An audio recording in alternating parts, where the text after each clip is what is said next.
Hey y'all, it's time for some damn good content. I'm Shelby Clement, your host and business bestie.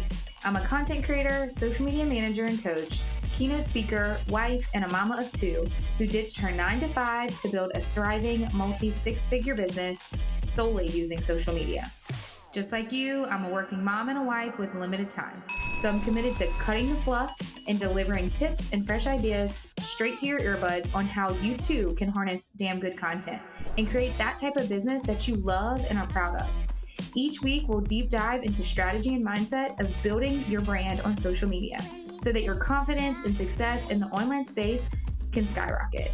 Get ready to step outside of your comfort zone and start creating some damn good content. Are you ready?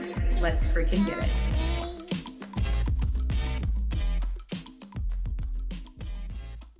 All right, I have Jonah Fry here with me today. He owns Lettuce Media, or co-owns with, obviously, Arena Collective. Yep. He is the guy behind the Damn Good content podcast. There's so many titles in my life right now. I can't keep straight. You've got a few. Keep trying to say Damn Good Marketing. Anyway, he is the pod guy and all the video content guy. Yep. So let's do a backtrack. How did you get started? What do you do? Tell me all the things. So how far back are we going? Well, how far? Wait, I do want to eventually we're telling the story about Lettuce, how this even evolved for the name. Yeah. Give us a little insight on who you are first, and then we can go there. So I grew up taking photos with my phone, like an Android phone. Shout out Android. And not even a flip? No, I had a Razor. And then I had and then I was taking pictures on that too. I just always loved photography. Mm-hmm. And so my dad was like an avid hobbyist photographer. Yeah. And so he just kind of showed me, or like I guess I saw him taking photos. I just thought it was really cool. So like I always took photos of everything. We had like a home VHS thing. And I would never record it, but I would always like look through the VHS, like playing Ninja with myself, and I would just like run around and stuff. And so I always loved like that, movies and everything like that. So when I got older, I took film photography in high school. So I doubled up on film photography because Colorado schools are way cooler. And in Louisiana, that wouldn't have been a thing. But anyway, so I took back-to-back film photography, like 1 and 2, developed my own film, learned about like composition and just all that kind of stuff. So I did that just for fun. Like I would film skate videos and all that kind of stuff. Like I just loved it. And then I moved down here, and my brother at the time worked at a big church. Okay. And he told me like that he worked in video. Yeah. And I didn't know that was like, I guess I just never thought about it. You were like, that's fake. Yeah. I was like, what do you, like, you get paid for that? Yeah. And so he really opened that up to me for me to think that I could do it too. And so he took me under his wing. I worked 2 long years for free, learning how to make videos, editing videos, making terrible videos. And then eventually I guess he trusted me enough to like start paying me. And then we were in the film industry doing like local spots, behind the scenes stuff for commercials. That was really fun. And then I got a job at Church of the King. Mm-hmm. Basically took his job essentially because he was leaving and he was going full time in the film industry. So I got paid to learn. I was 19. I was the youngest employee at that church, and I learned a lot. Still made bad videos. I look back on some of those videos. I'm like, those played. People saw those videos. And they liked them at the time. At the time, yeah, it was cool. So I guess, that says something about it. But so I worked there for 7 years, went freelance, and then, which was nice. It was a good break. And then I made one video for one of my buddies. And then that's kind of when I met Jared and the team at Arena Collective, and we started Lettuce Media. So that's where we are. It's about a 10-year, actually like a 11-year adventure. Journey where you were terrible. I was terrible a good bit of it. So I want to just like pinpoint, because like right now, obviously, if you see my videos or if you just follow Lettuce Media, whomever, you obviously know Jonah. If you don't know Jonah, he's like the most chill person I've ever met in my entire life, like ever. And so he's really good now. So basically, I feel like we're jumping headfirst into my next thing. But a lot of people are like, I'm going to be really bad at things at first. But the fact that you're really good now, and like you are really freaking good. Like he's going to be the #1 videographer or cinematographer at Damn Good Marketing Live. Shout out. Gang. And then you keep going back and saying how terrible you were. So like, how did you get better? And how did you get to where you are now? I don't know. I think like, um, so like I co-owning a business, you focus on like consistency Mm-hmm. and making sure that like everybody has the same amount of quality as like the last one, Yeah. regardless of the price, right? Like I Right. always try to make sure if it's the lowest tier or like a bigger production, like I want everything to look really good. Yeah. And so I guess like artistically and creatively, I'm very hard on myself Right. always. Mm-hmm. Like that's just part of it, right? Like I could look back at something I did last month and still feel like I could have done better, but that's art, right? Like that's Yeah. a painting. Like you go like that painting right there. I'm sure John probably could have picked out what he could have done differently. So, but like at Right. a certain point, you got to like let go. Yeah. So, I guess it's I look at it as a journey, and like Mm-hmm. I never want to feel like I'm the best I've ever been. So Right. You always want to get better. exactly. So I think to me, I was like, when I say like I was really bad at video, like I probably was decent, but for me, I'm like, I always want to progress. Right. So, um, did that answer your Yeah. So question? the key word here is you never give up, and you just kept going. Yeah, like and I you just kept making videos and started learning things and really like got obsessed with it because I'm competitive with things that I really care about. So like the biggest thing for me or what I hold on to Mm-hmm. is like creativity and making things look insane. Yeah. But like that no one else pays attention to. Right. You know, like most of the time like no one's going to be looking at the lighting or like whatever. But me, I'm like I'm dissecting it to like the millisecond, Yeah. you know, and making sure that like everything is good. So I guess I kind of nerd out Well, it's on something like that you love perfection. Yeah. and you're passionate about it. Yeah. And obviously it's your name on it. So you want to Yeah, deliver a for great sure. product. And Yeah. the only way for you to continue to get business is if you deliver a great product. Right. But just like you said, I mean, obviously we've witnessed it. Myself and Heather have witnessed like you sending us videos for clients that we work with together, and you harp on the smallest things and we're like, it really is good. And you're like, thanks. But Yeah. you know, like you second guess yourself sometimes. And I mean, I think any creative in that sense is the exact same way. I guess like what the next fold would be like, did you ever just want to be like, I don't want to do this shit anymore? Yeah. Many times. Okay, so Yeah, give us many that. Because like times. every time I talk to you, you're just like, hey, dude, Yeah. what's up? So I have like, and my wife probably she deals with me a lot on that because like I'm such an internal thinker, and that's Yeah. probably why I come across so chill because like You're probably, everything could be going to shit, yeah. but like it like in my head I'm just like I'm Mhm. just thinking about it. Like it takes me a long time to process things, I think, or I guess I like try to figure it out before I bring it up. Yeah. You know, because like I want to make sure that I'm making sense to myself. I think it's also before- a dude thing. No offense. Probably. No, it probably is. And so there was a time where when I was working at church, Uh-huh. and we like after 5 years, it was if you look at it at the year, Mm-hmm. we did the same things, right? Like the same events would come, it was just it got very monotonous. Yeah. And I was just so over it. Mm-hmm. And like I was like, I'm done. I was like, I'm gonna go. Like literally, I called my brother who worked at Vonage for like a sales job. I was like, just give me Shut a remote up. sales job. Yeah, I was over it. And I'm trying to remember what brought me back to reality. And I think what did help a lot was passion projects, Uh-huh. doing things that like no one really was guiding me on. Mhm.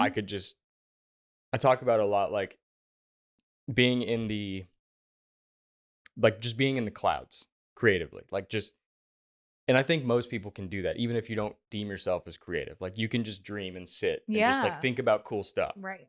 And so I just started to like create fun things Mhm. that no one saw, no one probably will see. It was just for fun. Like I just wanted to just do it.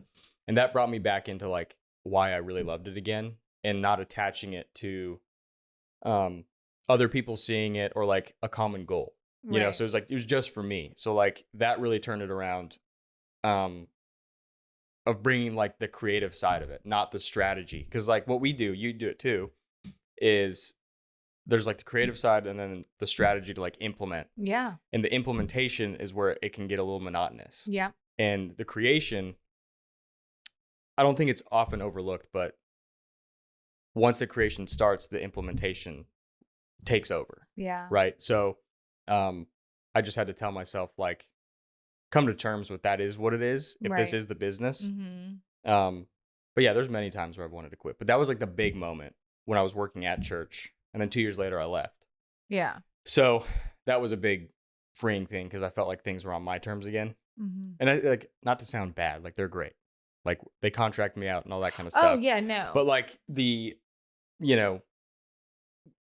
doing things how I wanted to do them. Right. You have a little bit more freedom. Yeah, like manning the ship. You actually have a lot more freedom. Yeah. A lot more freedom. So how do you manage? Because I know you I'm a creative too, in the sense of like not as creative as like you. But it's very hard to implement the creative aspects to the strategies that we know that have to work for these platforms or for any type of marketing that you're doing for people. How is that to overcome? Because I know in the beginning, I remember working, it was never like, this is how I was like, this is how social works. And you're like, but this is how creative works. And so we've been working together now, 2 years probably? Yeah. Maybe longer. But in the sense where you have two people that know creative aspects. I know we want to get creative. I know we want to be fun. But we also have to follow the strategies of these social platforms. Yeah. How marketing has evolved and how your business clientele is now more like social aspect too. It still is like brand videos, all that as well. But it's social. How have you adapted with the creativity aspect of it to now what we have to implement? I'd say algorithms changed the game a lot. And so did vertical video. So like when did like IGTV was kind of a big deal when it first came out because you could do long form and the idea you do whatever you want. You do whatever you wanted. Yeah. And the idea of like having your phone like this wasn't that crazy. Right. Right. It was like still kind of normal. And like from me and folks that are video specific, horizontal is the king. Yeah. Movies are still horizontal. Well, YouTube's still the king. YouTube. Like I'm a big YouTube consumer. Everybody is so focused on other platforms, but YouTube will always be the king of social media. 100%. Continue. That long form kind of thing. So like the two things that I noticed where creativity had to adapt was when IGTV was like slowly leaving. And TikTok came. So Instagram had to have a competitor. Right. And so that whole change of like the image just changed, which creates a lot of problems, but also a lot of solutions in the sense to where all we're worrying about now is just so much less of a frame. Yeah. And so like you have to put less into it. Yeah. And it also like the quality for the most part can be sacrificed in a sense. Yep. As long as like the content itself is good. Yeah. Which for me, I don't love too much because I like really cool looking shit, Because you're creative. Yeah, exactly. So in the film industry. Right. So it's like different. Yeah, it's just different. And so, but our business caters to a lot of that. So like what we try to do is make it still look really good, be really fun. Like what you're saying is like pivoting for all the clients, but still make it kind of mesh with vertical video. Right. Which that was the second thing. Because I remember in like live production at church, it was still horizontal. Yeah. But then on social media, we had to start cutting down for vertical. And it was just like this weird month or two where we were just like, what are we doing? Yeah, it was in so life? weird. Right. It was weird because that's when we started to have to make duplicates. Right. So we would edit the video and then repurpose it for social. Yeah. But when we filmed them at the time, vertical was not in the equation. No. So we were missing other things inside of the frame, or I guess outside of the frame that like mattered. So we would do a bunch of stuff. Like we would move the video around, like you would move the position of the vertical video in. It was a mess. It was bad. And then we eventually figured it out. And then you Yeah. That was a big thing, is adapting to that. I think I will say, like, being in this world, there's multiple things that you said. Like, number one was, it was a struggle because I remember in the beginning, I was like, it has to be short. It has to be vertical. We have to get to the point. Yeah. Because you only have like 3 to 5 seconds to get someone's attention. And now that I've been in this for 2.5 years, I'm just like, throw the rules out the damn window. Yeah. And I want you just to talk to me, and I want you to educate me, and I want you to be consistent. And I think that what we value the most about, especially working with Arena, is the fact that they let us be creative and say or do whatever we tell them to do, they do. For example, the videos that we've been pushing out that are horizontal but vertical. Yeah. Do you know how many people have sent that to me? I'm sure a good bit.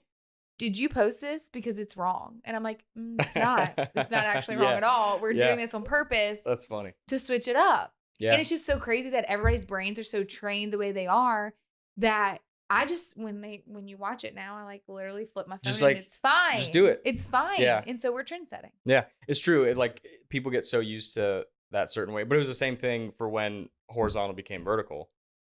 People just like adapted. Yeah. And then the moment you present them something that isn't the norm, when I look at it, I'm like, okay, well then more people are going to either talk about it or look at it. They're going to be like, Arena's social media people really screwed up. Yeah, I'll be like, we didn't. Yeah, we didn't actually at all. No, it was planned.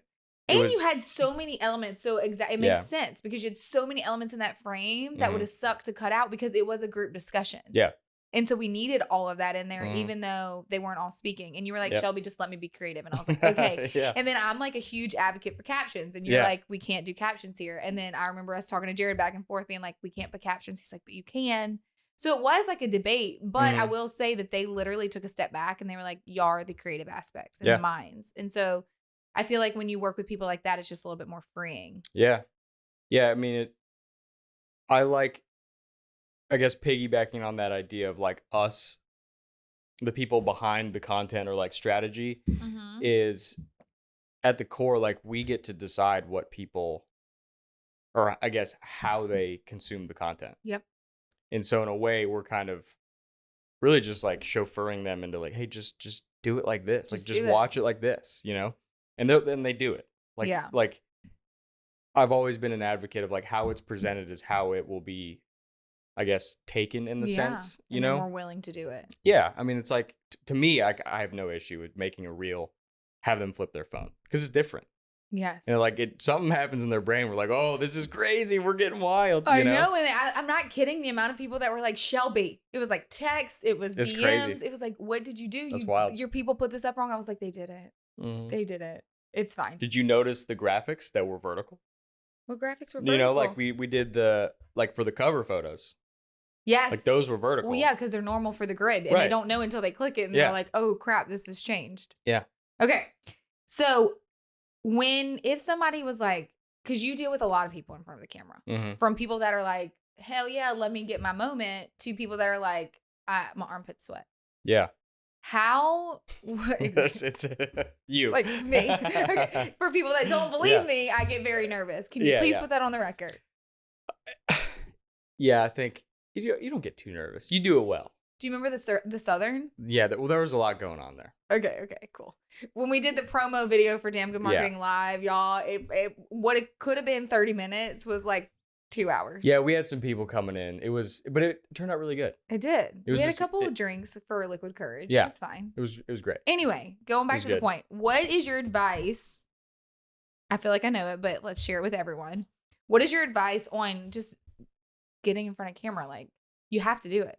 Yeah, I mean, so I guess what we do, or what I do, is like, I want to make sure that it feels like a conversation or just hanging out at first. Yep. So if it's in here, if it's at their own business, if it's at anywhere, I'll just sit down and just chat. Yep. And oftentimes I'll hit record and just because I might forget like when we start rolling. True statement. Okay. So I'll just hit record and just chat. And like most of the times they don't know that I'm recording because it like doesn't tell you. Like my camera doesn't really have like a red light unless it's on the screen. So I'll just record and talk shop. You know, what are you doing? I try to like be as personable as I can and making them comfortable. Right. Because I know like if they feel really uncomfortable and I just like follow the protocol of like filming a video, like, yeah, I could produce the shit out of it and just be like, okay, now say this. That's not going to be fun for them. Or authentic. And they're probably going to be turned off on it a little bit. So I always try to make sure that it just feels very comfortable. So advice to people to get on video is, one, you just got to start. You just have to. Rip the Band-Aid off. You have to rip the Band-Aid, film yourself, and post it, and just deal with it. Because if your business is attached to it, or if you want something out of it, you have to do it. If you want to lose weight or run faster, what do? Keep going. You keep running, or you Yeah. keep it's the same thing, and it's also a muscle. So like the more you do it, you get more disciplined, Right. and you're just going to get better at it. Like no one is immediately good on video. Mm-mm. There's a select few. Right. Because either one, they like took teaching class or speaking, like what is it? Mass communications? I don't know. Like speech. Yeah, speech in college. So like they're Yeah. trained enough to do I it. took that and hid under the desk. Yeah, I didn't go to college, so I don't know what's going It's fine. on. Anyway, continue. So yeah, like you just have to start doing it. And then also there's no rules either. So like a lot of shoots, like when we did with Becky, the first time I filmed her, she was very nervous. And I was Very like, nervous. Very. And I was like, take a shot. Just take a shot. Do And something. do something that's going to make you feel like this isn't what it is. Right. That's the big thing, is just like, don't worry about the camera. There may be lights, but just talk, and I try to guide people through that. So make it feel like it's not what it is. And then just keep doing it. You just have to keep doing it. That's it. Like, I don't love being in front of the camera, but I've gotten used to it. No, he was I've gotten nervous better before at it. this. Yeah. I'm Yeah. Or kidding. stop. He Maybe was a little so bit. nervous. He was like, I don't want to do this, but you're making me. Yeah. So it's just really, you have to do things that you don't want to do sometimes. And if you know that it's something that you have to do, then you got to do it. You just have to do it. I almost said the F word. I know. I know it's off limits. It's off limits. It's the only thing that's off limits on the podcast. Yeah. I don't know if that's helpful, but like, I wish I could give some insane, like, inspirational thing, but a lot of the times you just got to do it. A lot of times it's just your mindset, because like in reality is like you and I can sit. I get on stories basically every single day and say it's time to get on video. Like I challenge you to do X, Y, Z. Yeah. I try to do it over and over. You've said it. Any guru they follow has said it. Anybody that is literally successful in their business that is adapted with the times of marketing has said it. And the only thing that's going to be the difference is between that person and actually doing it. Because the easiest way is to take your phone and video yourself and then just post it. And if it's scary to post it as a post, then just do it as a story, because then in 24 hours, it's gone. Yeah. And half the time people don't see it yet because you haven't been consistent for them to even see it. So like, yeah. I will back up to say this, though, give Jonah a little kudos and tap on the back, is I've been in the room with you probably almost 2.5 years, 2.5 years, whatever the case may be. And he makes you feel very comfortable. So women, we struggle with multiple things: how we look, if we look fat, if something's showing, like how our posture is. And he's very respectful in saying, like, you're not going to like this way. Also, at the same time, a lot of people have this question when they work with me and I bring you in, is who develops the questions and the content? And I'm like, Jonah's really good at doing the research. Him and I are typically together. If it is my clients that you're coming in on, where we sit there and you talk, and then I might have a question that's based off the question that they have. So they don't have to worry about anything else. They just come and show up, unless they have something that they know is asked. Yeah. If they know what they want to talk about, or like their clients have asked a lot of questions that they like, don't feel like answering every freaking day. Yeah. Then that's when you can make videos about it, start talking about it, use email marketing and stuff like that to actually like get that word across. Right. And how what are your thoughts on like repeating content? As in, like, say we do a shoot every month or whatever, and we talk about almost the same thing. We've worded it a little bit different. Like, what is your take on that when it comes to like social media and filming? Because some people say, I'm over it, I'm tired of hearing the same topic, but that being the person that's actually delivering it. I think after probably a month, you could say it again. Arguably, you could say it again after 2 weeks, because again, with the algorithm, it changes all the time. And I feel like you like the YouTube updates of like, this is what the algorithm's doing. It's like there's a sauce that they're not going to tell us. And at the end of the day, you also still have to like do your diligent work of getting your message across, regardless of the algorithm. So like, if it's not working, keep talking about it and keep being consistent. Right. And re-discuss what was brought up 2 months ago. Because it's maybe a third of the people that saw it 2 months ago, they forgot about it. And then there's the other 2/3 that have never seen it. Right. So who cares? Yeah. And like, they need to see it multiple times for it to register in their brain. Yeah, exactly. So yeah, I think repurposing you could easily do. Right. For sure. I might get backlash on this, but I'm gonna say it anyway, so who cares?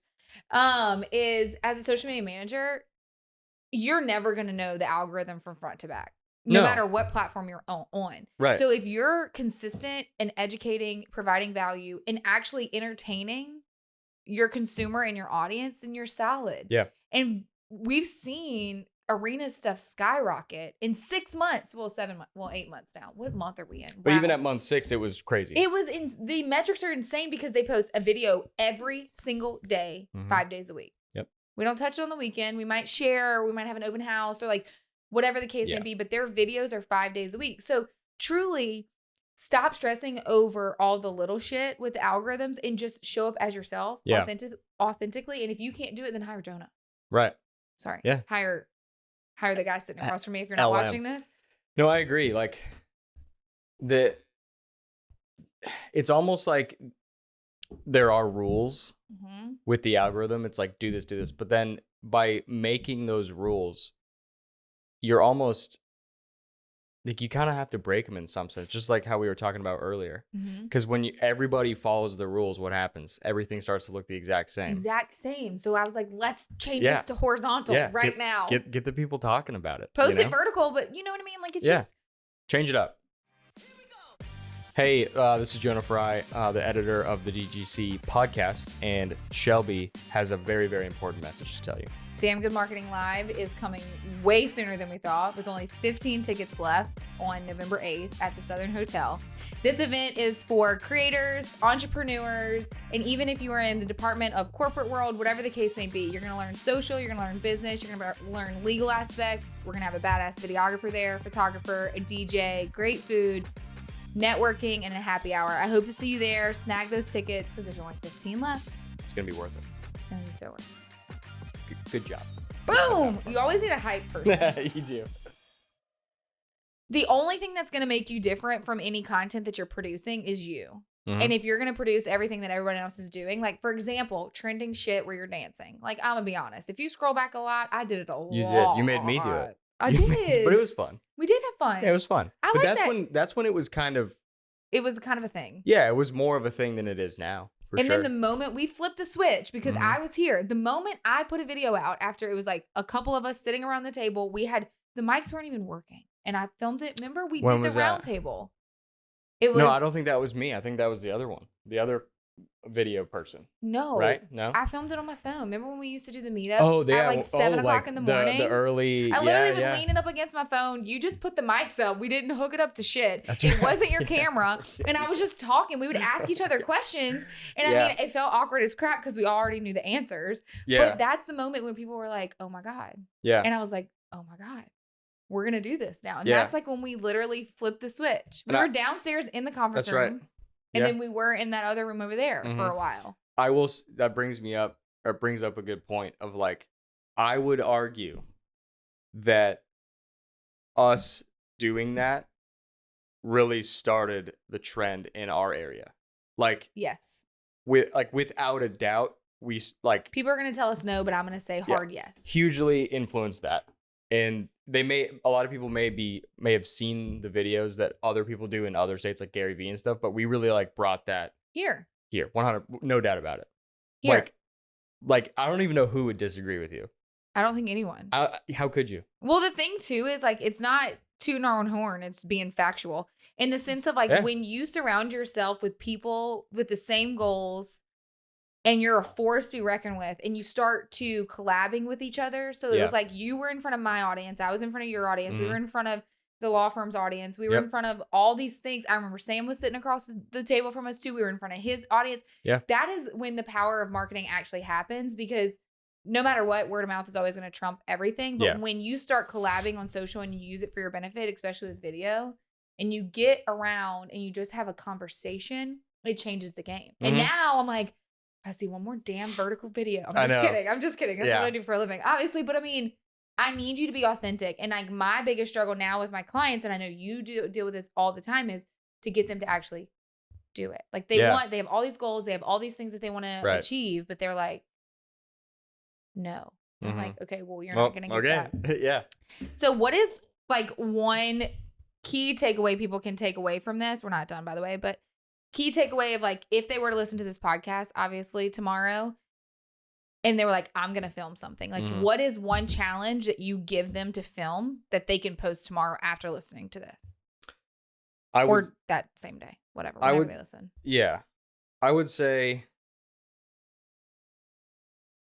give value. Like, just give value whatever you're talking about. Like, if it were to be a business owner, I'd be like, give something for free in the sense of like just give them a freebie, whether that's like a tip that could help them, even if it's in your related field, which a lot of the time I feel like people may not want to give away a freebie because they're like, well, that's a part of my service or whatever. It's like, you got to give something. You did it for 2 years. You're right. Yeah. To get you to where you are right now. Yeah. You got to do something. So whether that's like giving value on how you can, better buy a house or like whatever, instead of like having to have them walk you through it and like do the whole sales pitch. It's like, just give the quote unquote sales pitch on your phone, like, on a video. Yeah. Give something of value is really big. Yep. So like if I were to do it and I'd never done video, like for video, I'd be like, okay, here are 3 tips that you can film yourself better. Like, be in front of a window. You want to be lit. You want to be quick to the point, be direct, that kind of stuff. So just as long as you're giving value, I think that's the most important thing. Like, don't just blabber about nothing. Right. Make it somewhat engaging to where people could actually like walk away with something. Right. That's like probably one of the most important things for sure. Also, too, what you just said, because I don't want people to get confused, is when you are filming yourself, correct me if I'm wrong, be in front of a window, but let the light hit your face versus Correct. The other Not way flipped. around. They don't need to, it doesn't need to be behind you. It needs to be in front of you. Have the window cast light to your face. It helps. So it does help.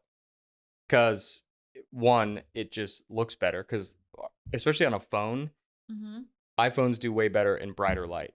Way better. Because their base ISO is like 100 ISO. And we're getting a little technical here. But lost me. The more the light, like if you ever notice, like when you're filming outside, it's like, oh, it looks kind of good, but then you film inside, it just looks a little different. Yeah. So that's why the whole window comes into play, especially on the front facing camera. Get in front of a window, make it bright. It's gonna look way better. Way better. Way better. Okay. Also, what's your favorite platform besides YouTube? Like personally. Okay. Let me rephrase it because we know YouTube's gonna be it. If your client was to post on a social media platform after they use the content that you filmed and you hand it to them on a silver platter, what's your advice on what platform to utilize and what's your favorite one or that you've seen to work for people the most? Or do you even have an opinion? I think Instagram, but at the same time, I've seen Facebook blow the hell up. Facebook is blowing the heck up because they're freaked out, but whatever they're doing is working. But I hate it. I still hate it. I still think it's great for businesses. Yes. And like I've explained in the talk we did last week, I was like, here's your difference. Facebook is like your mom and your grandmother. Right. If you always knew this. If you wanted more engagement on your post, you would tag them. Yeah, for sure. Because they don't think twice for commenting or sharing and look at my baby go. Yeah. Instagram, they're like, I see you. Yeah. And TikTok, you ain't getting touched. But I was just curious of like what platform was your jam. Like Instagram is good for, I think, a lot of like the day-to-day like consistent posting stuff. And then like if you do a sick video and then you also tag like people that at least were involved, I think it does really well because they're going to share it and they're going to put it on their stories. But Facebook, like a brand video on Facebook is going to absolutely demolish anything else. Like it is. Like Kate the Redhead, she posted her brand video that we did for, and it got like, I think when I looked, it was like 27 shares and 77 likes. And that was like when she posted it like that day. And I was like, dude, that's crazy. Like, you're not going to get that on Instagram. You're just not. It's not as local. Like Facebook is more hyper local than Instagram is. And the demographics, they want to share it. They just like it. They just like to share it for whatever reason. They're happy share. Yeah, for sure. Share happy. So I guess if I were to answer it, like maybe Facebook, which sounds yucky. Oh my God, I was shocked. I mean, I know it's YouTube, but like I took that one out the equation. For me to consume, it's YouTube. I watch like the most obscure like I watch barbecue smoking videos. Mm-hmm. Like when I'm at home, working from home, and like when I'm eating, I'll put on like a 15-minute video of like meat smoking, of like how to So smoke exciting. meats. And then when it's done, I'm done eating and I go back to work. Or I'll like watch like working out videos or like running videos. But like I could easily watch a 45-minute YouTube video like at night, like in bed with my phone, just like watching it, going to sleep. So the more I've gotten to know you, the more I've learned about you, which is weird. Not weird, but like there's weird quirks that like you're a cook. I love cooking. And like the day we were talking about sourdough bread, you were like, "Yeah, what is this? You got? Is it the starter? You got the starter? You have to feed it. Mm-hmm. You can feed a starter for like years." And I was like, "What are you? I didn't even know you were listening to us." Yeah. And then you cook all kinds of stuff. I love cooking. What's your favorite food to cook? I love. Honestly, smoking things. Smoking meat is great because it's like it's the long haul. Mm-hmm. Like on a Saturday or Sunday. It's like an all-day thing. All-day thing, hanging out, listening to music, watching football, drinking a couple brewskis. But I think like the classic steak and baked potato is like you just can't go wrong. I'm coming over for dinner. Yeah, you can't go wrong. And all different types of steak. Oh yeah. And different ways you can do the steak. Yeah. Don't get me started because I'll go forever. Who's the better cook, you or Brie? Me. Does she even like fight you on that? I don't think she would fight me on that. She doesn't care. She's a good cook, but like I like cooking more, I think, than she does. But I take, like she says, I take too long. You do. I take a long time. I mean, not you, but men in general. When John and I first started dating, we just get so into it. I knew when I would go over for dinner that I needed to have a snack at 6:37 because dinner wouldn't be ready till 9, 10 o'clock. But he's putting the Mac on. Like he's like, I mean, like from our perspective, we're like, if you know you're gonna cook a meal, we're so off track, but I love it. It's fine. This is like a typical conversation, anyways. But like, for him, in our perspective, he's like, all right, I'm gonna like take out the steak an hour before because it's got to get up to room temperature. I can't. And then I'm gonna take the butter out at like 20 minutes, so it's not too hard to put into the pan to baste the steak. But then I got the fresh rosemary, and I'm gonna have to take that out of the fridge at a certain point. And then, we have pasta. I'm gonna have to cook the pasta. You know, there's a lot of math going on. There's a lot of things that and then you also just are slower. We are a little bit slower. I love like all of y'all, but like. Yeah, we're pretty slow. Well, good thing, but basically you're saying good things take time, which leads me into the next topic. Exactly. Let's break down where lettuce came from because people are like, what? Like lettuce. And I love this story and he's never really told it. That's true. Did you ever post that video that you sent me one time? I felt it was too long.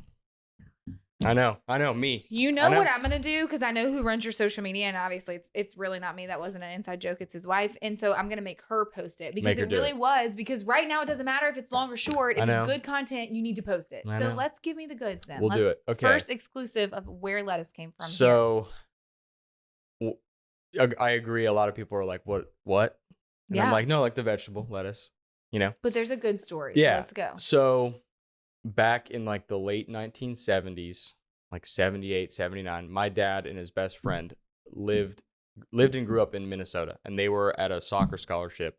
When I say soccer, it was like a Lutheran college, but like they were good at soccer. So like it was a scholarship. Okay. They had never left the state. They just wanted to travel, probably, you know, wanted to smoke some ganja, you know, who knows? Yeah. Right. He didn't really get into that, but I'm sure that was the reason. So they traveled in like a busted up, I think it was a Pinto. I think my dad had a brown Pinto, which I don't know if you know what that is. I'll put a little picture. Yeah, put a picture. Ugly car, but like it was really popular. A lot of people drove Pintos. It was like it's like on that 70s show. Yeah, exactly. Okay. Yeah. Yes, right. got it. So they drove down. They wanted to go to California. They'd never been to California. So they wanted to go to San Diego, right? They wound up in northern, like basically wine and farm country, California. And they were like, where's the beach, man? Yeah. They didn't know where it was. And they had no money. Their car broke down like multiple times. So they saw a big lettuce farm. And they were like, okay, maybe we just like work here and like get some money and we'll go to where we need to get, which is really far away. I don't know if you drove San Diego to Northern California. It's a long drive. Yeah, long drive. So they wanted to work there for like a week, and they ended up staying like a month and a half over summer. In a lettuce farm. on a lettuce farm, picking Okay. lettuce, and they became really good friends with the owners. It was an elderly couple. Got it. And my dad just learned a lot about life, taking every opportunity as it comes, right? And so fast forward when, when we were born, and all my brother's friends, all my friends, whenever we did something that we didn't want to do, like complain about, people were like, you just got to pick your lettuce. You just got to do the things that you want to do and take every opportunity that you can, and it's going to get you to where you want to go. And so we would always joke, or not joke, but like whenever we said, oh, we got to take a test, like, dude, you're picking your lettuce. Mm-hmm. Go pick your lettuce. So like that's kind of where it started. So when we came up with the company name, I had like, everything relating to video, like Illume Media, and there's like probably 30 Illume Medias or whatever else. And then the last thing was Lettuce Media. And I was like, oh my God, what a great way to honor my dad. He passed away in 22. And so it was just a carryover to like his legacy, working hard, doing the things that you want to do. And it just worked out beautifully. And I love it. Like, it is so fun to have a unique name, but also have a really cool story behind it. Right. And because people question it, and you're like, well, let me tell you about it. And then like it lets people into that like personal level with you too, to know a little bit more about your life. Yeah. And why you named it that. Pick Because the lettuce. I remember when you first told me, I was like, okay. Because I know you're like super creative and free spirited. So I'm like, whatever. And I knew we, like in the beginning, I mean, some people were like, what? And I was like, you just have to listen to the story. Yeah, just listen to the story. Just listen to the story. Yeah, I mean, when I brought it up to everybody, I was like, no one's really going to get the idea. But once I told the story, it made sense. I think you should do a brand video. I need to do one. AKA you already did it. You just won't post it. I need to find also somebody that can like help film it, because I can't film myself. You could film. Oh, you want to go to like, didn't you say you wanted to like actually? I want to do a full on short film of like that story. That'd be sick. Like I want to like that would set your brand apart from every single other person. Like, but I want to go to like Minnesota, small farm country Minnesota, get an old car, get 2 actors, and like do it. That would be the most insane thing ever. It's on the list.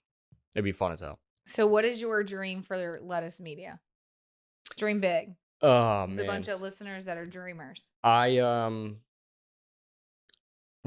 think I want Lettuce Media to be, as far as like the competitive side of me, I want us to be like the best in the area, the biggest in the area, giving everybody really, really, really good content that like one isn't just like nice, but it also like gets the point across. There's like the strategy behind it too. And then also just giving back to people as well. Like that's one thing that I really want to do. Like once we grow enough, like whether we do a program or like some smaller business gets a free video or something like that, we can kind of like serve them in a sense, but also do like community outreach. I think would be really cool.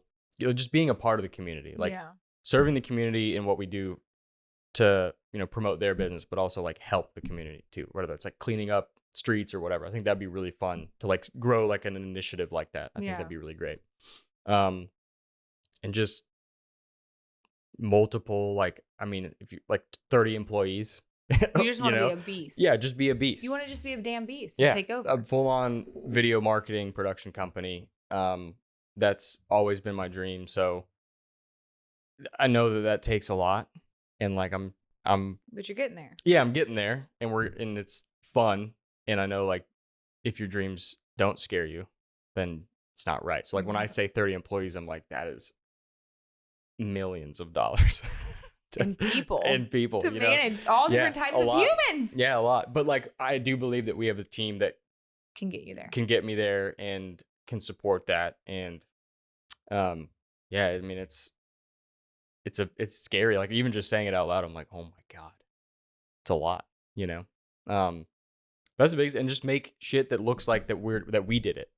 That's a huge thing. The stamp of like, Lettuce did this. And somebody told me recently that she was like, I know when you do a video, even if it's not in the studio. And I was like, oh my God, that got me way too excited. Because that's what I want. I want it to. That's your why. Yeah, like I want it to look like we did it in the sense of that people can or make it feel distinct. And also just makes me proud that like people notice the difference. Like if somebody notices the difference in the content just because we filmed it, that's like, I mean, that's great. Yeah. That's awesome. That's a good a good thing for me. We kind of like flew over this point. I have No, you're good. Are we like way I don't know over? how long we've Okay, been cool. filming. I have so many things. Not really. We're almost done. We like kind of flew over this part, but you have a daughter. How old is she? She'll be 3 in December. Okay. If you could tell her one thing, so like if this was your timestamp for her and she sat across at this age that we are right now. How old are you? 28. Oh my God. Wow. You're a baby. I'll be 29 in January. Oh my God. I feel old though. I'm about to be 33. You're still young. I'm like teetering. When's your birthday? October 14th. Like literally in 1 So month. you'll be 34. I'll be 33. I'm about to be 33. I'm being a baby. You're 4 years older than Anyway, whatever. What is one thing that you hope that Lainey June, if she were sitting across the table when she's 28 years old, that she would say, my dad taught me? Jeez.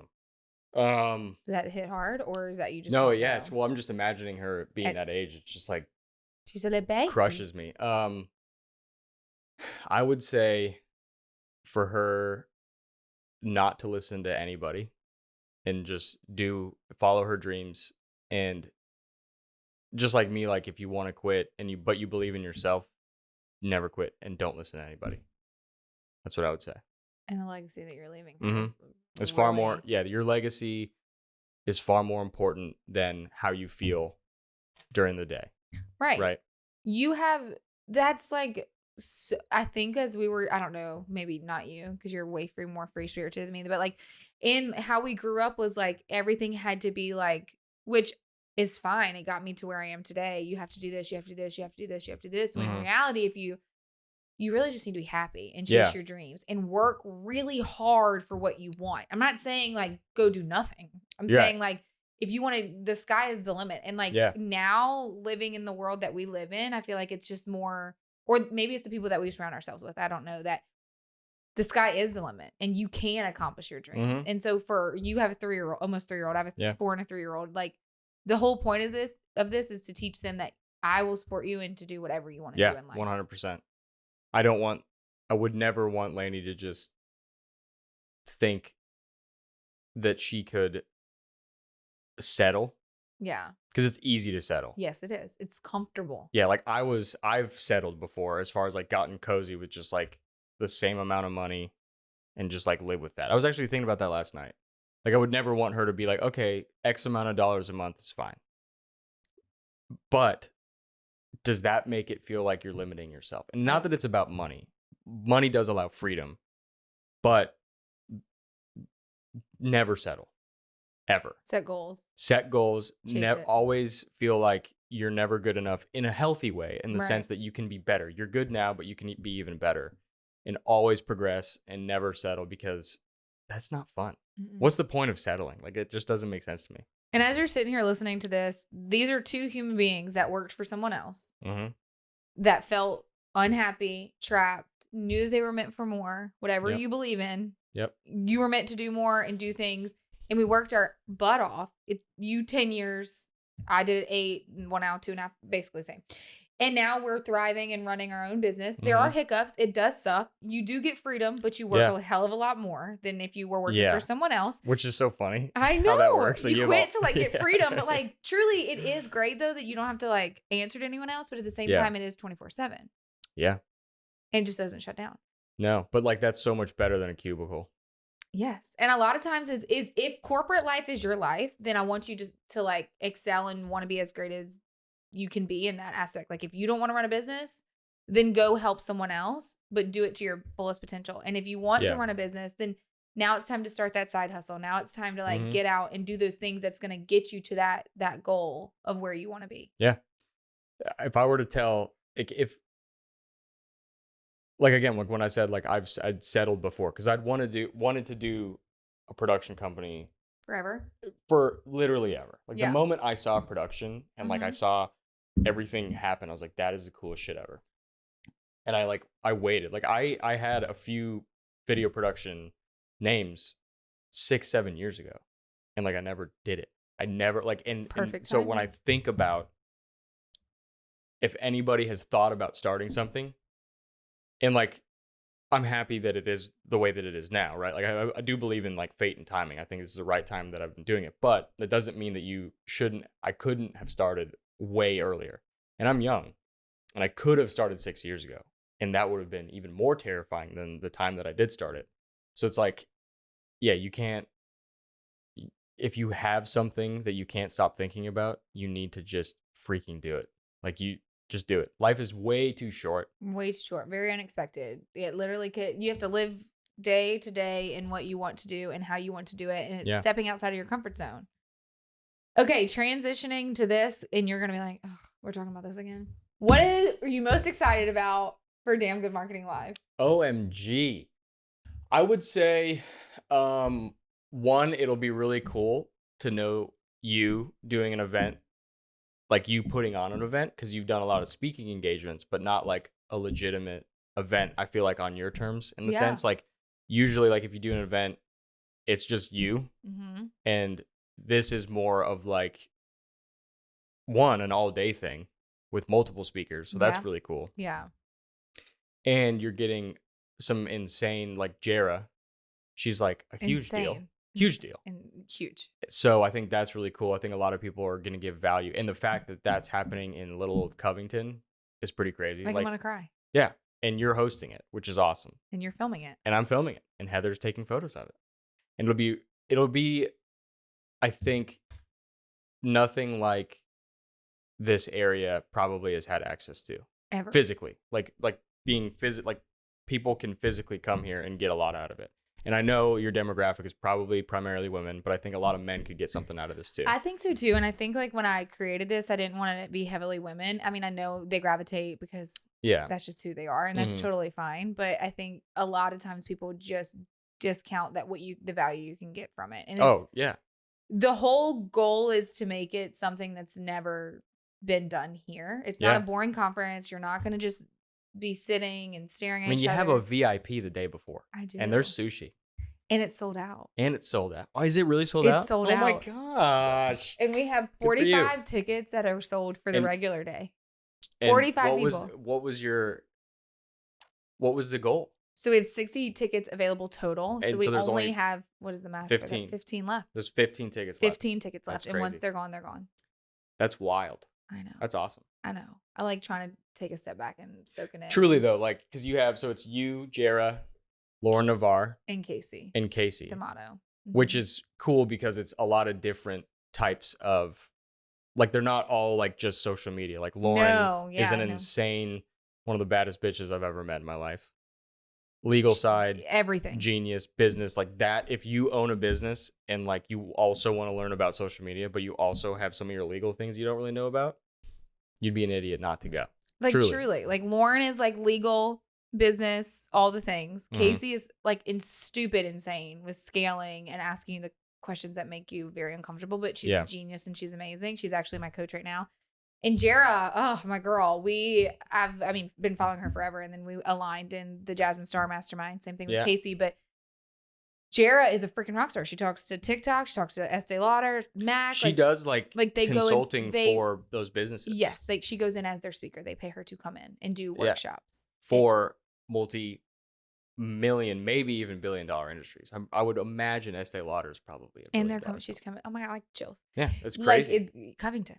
In Covington at the Southern Hotel, which is a great place to do it. I love it. I'm so excited. It's a good spot. And there's only 15 tickets left. Yeah, and it's in what, 2 weeks? Less than that? Should I put it on your calendar? It's October 7th. It's November 8th. Oh, there's so much time to get 15 tickets. You heard it here, guys. Get your freaking tickets, nerds. Okay, as we wrap up, because like we could probably talk forever. Because like you were nervous at first, and now we're like talking for Shelby, like 7 hours. Nervous. Anyway, whatever. You were nervous. Why should people hire you? Where can they hire you? What services do you offer? Give us your sales pitch. Go. I would say if you're at Damn Good Marketing Live, what is the sales pitch for that? Okay, if you're at Damn Good Marketing Live, you should go because you're gonna sales pitch for you. Oh, at Damn Good Marketing Live? You're offering an offer at the end, remember? I do remember that. Yep, you said it in the other one. Continue, please.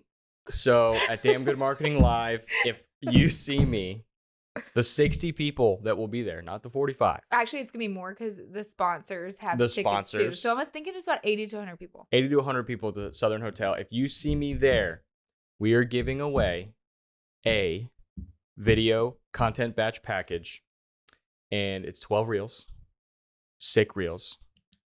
And really, if you just want to take your content to the next level, and also not have to do your own content, which a lot of people, business owners, generally don't have the time for, but they know they need it.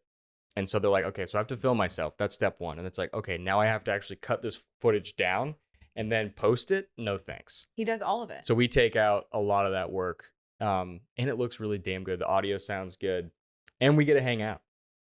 And that's what Jonah I love and I about work it. together a lot. So if you're my client, obviously you ask for video, I'm gonna bring Jonah in. That's right. Now give us your sales pitch of what Lettuce can do for you on the regular day if you don't want to come to Damn Good Marketing Live. Which I don't know why you wouldn't. I don't either. It's annoying. But anyway, continue. So I guess I would say if you want to get content that is actually, one, relates to your business and is going to attract people that you want to do business with you, we're really good at that. Again, with the whole atmosphere of how we film things, high quality content, slow-mo, 4K, beautiful lighting. And also really just a very painless process to get the things that you really need to get across and attract the people. Just like I said before, the biggest thing is just getting the people that you want to do business with actually see you and get you on the radar. Absolutely. You know? And it looks good and it's fun. You don't have to freaking do it. You don't have to edit your own damn footage. You don't. He does it all and hands it to you in like this awesome little link, and you literally... You just download it. You download it and post it, baby. All right, last question for you. If there was one thing you can go back and tell yourself as a little boy, what would you tell him? I would probably say, going back to what I would tell my kid is, I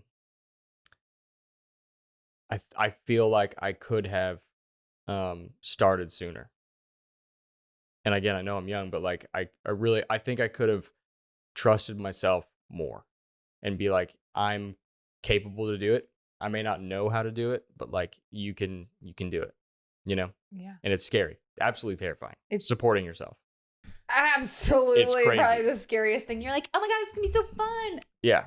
And then the first day, you're like, okay. Now what? I don't have any healthcare. I don't have dental. I got to figure this out. But yeah, I would just say I could have listened to myself and trusted the fact that I would do what I needed to do to make it work. Yeah. You were and not rely on anybody. Awesome. You know? Well, thanks, bruh. Hell yeah, dude. We did the damn thing. Yep. Thanks for the last minute. This will be released tomorrow. Yeah, we're gonna edit this today.